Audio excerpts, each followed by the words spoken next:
राजस्थान में बड़े पैमाने पर मादक पदार्थों की तस्करी हो रही है और इसी तस्करी को रोकने के लिए पुलिस मुख्यालय ने बड़े पैमाने पर अभियान चलाया और उस अभियान की बड़ी सफलता भी राजस्थान में देखने को मिल रही है।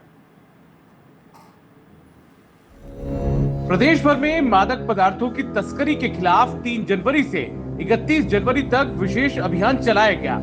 इस अभियान के तहत मादक पदार्थों के अवैध परिवहन, भंडारण, विक्रय और आपूर्ति में संलिप्त अपराधियों पर लगाम कसते हुए 1210 प्रकरण दर्ज कर 122 इनामी समेत 1393 तस्करों को गिरफ्तार किया गया।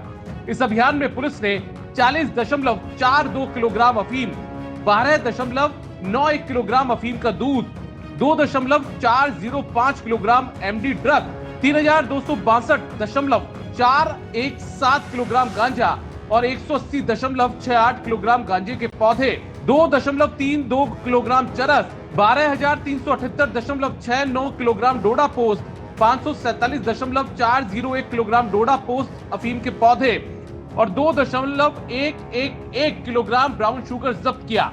साथ ही 4.63 किलोग्राम स्मैक, 73.613 किलोग्राम अन्य साइकोट्रॉपिक पदार्थ और 694 ग्राम हेरोइन समेत कुल 16,489.52 किलोग्राम मादक पदार्थ जब्त किए गए। कार्रवाई के दौरान 4,16,279 प्रतिबंधित औषधीय टैबलेट, कैप्सूल और सिरप भी जब्त किए गए।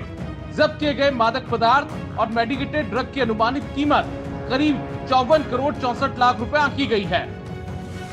अपराधी हैं उनके खिलाफ कार्रवाई की जाए।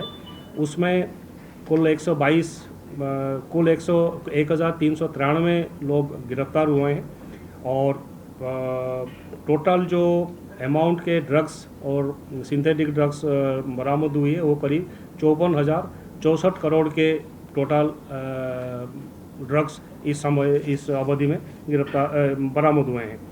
टोटल केसेस इस अवधि में करीब 1,210 केसेस दर्ज हुए हैं। पुलिस ने मादक पदार्थ तस्करी से अर्जित अवैध संपत्ति की जब्ती के लिए 23 तस्करों के विरुद्ध एनडीपीएस एक्ट की धारा 68F के तहत कार्रवाई की। वहीं तस्करों की निरुद्धगी के लिए एनएसए, पिट एनडीपीएस और राजपासा के अंतर्गत 56 इस्तगासी भी दायर किए। जांच पड़ताल के दौरान सामने आया कि तस्कर पश्चिम बंगाल, झारखंड, पंजाब समेत अन्य राज्यों से मादक पदार्थ राजस्थान में सप्लाई करते हैं, जो कभी गेहूं, कभी चावल, कभी इलेक्ट्रॉनिक आइटम तो कभी स्टेशनरी सामान की आड़ में मादक पदार्थों की तस्करी की जाती है। तस्कर मादक पदार्थ की बड़ी खेप को ट्रेलर से निकालकर छोटे वाहनों के जरिए सप्लाई कर देते हैं, जिसकी भनक पुलिस को नहीं लग पाती। इतना ही नहीं, ये तस्कर इतने शातिर हैं कि ट्रेलर या कंटेनर के ड्राइवर को सिर्फ खर्चे का रुपया देकर संबंधित जगह तक सप्लाई करने का आदेश देते हैं। कई बार ड्राइवर्स को भी इसकी भनक नहीं लग पाती कि कंटेनर में क्या भरा है। रुपए की जरूरत वाले ड्राइवर्स को ये तस्कर हायर करते हैं। 23 तस्करों के खिलाफ हम 68F एनडीपीएस के तहत उनकी संपत्ति को फ्रीज करने के कार्रवाई किए हैं और 56 इस्तगासे भी प्रिवेंटिव डिटेंशन के लिए पीट एनडीपीएस या राजपासा के तहत तैयार करके उनके खिलाफ भी कार्रवाई की जा रही है।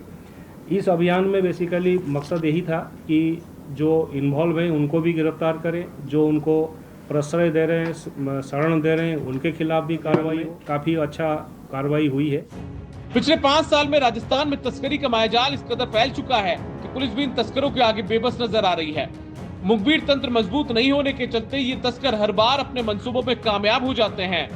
राजस्थान पुलिस तस्करों के इस नेटवर्क को तोड़ते हुए लगातार ताबड़तोड़ कार्रवाइयां कर रही है। यादवेंद्र शर्मा, समाचार प्लस, जयपुर।